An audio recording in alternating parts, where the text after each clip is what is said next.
നിനക്ക് എന്ത് വേണമെങ്കിലും വിശ്വസിക്കാം. പക്ഷെ എന്റെ മോന് അവന്റേതായ സ്റ്റാറ്റസ് ഉണ്ട്. അങ്ങനെയാ ഞാൻ അവനെ വളർത്തിയത്.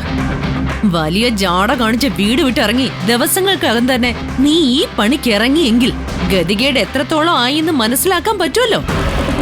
നോക്ക്, ഇത് കുഞ്ഞു കുട്ടികൾ പഠിക്കുന്ന ഒരിടമാണ്. ഇവിടെ വെച്ച് ഞാനിതിന് മറുപടി പറഞ്ഞാൽ അതിവിടെ നിൽക്കുന്ന കുഞ്ഞുങ്ങൾ കേട്ടാൽ അത് ഞാൻ അവരോട് ചെയ്യുന്ന വലിയൊരു തെറ്റായി പോകും. നിങ്ങൾ പറഞ്ഞില്ലേ വളർത്തിയ സ്റ്റേറ്റസിന്റെ കഥ. ഒരു കാര്യമില്ല ആന്റി അതിലൊന്നും.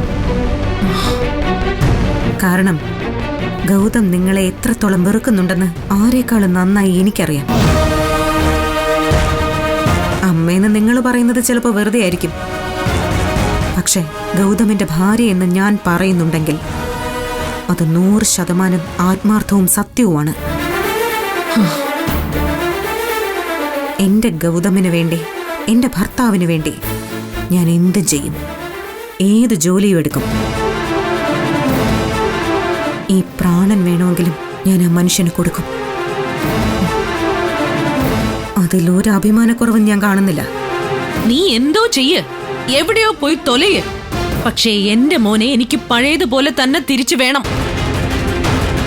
അവനിപ്പോ എവിടെയാ ഉള്ളത്? അത് നിങ്ങൾ അറിയേണ്ട കാര്യമില്ല. അറിയാൻ ഞാൻ സമ്മതിക്കുകയില്ല.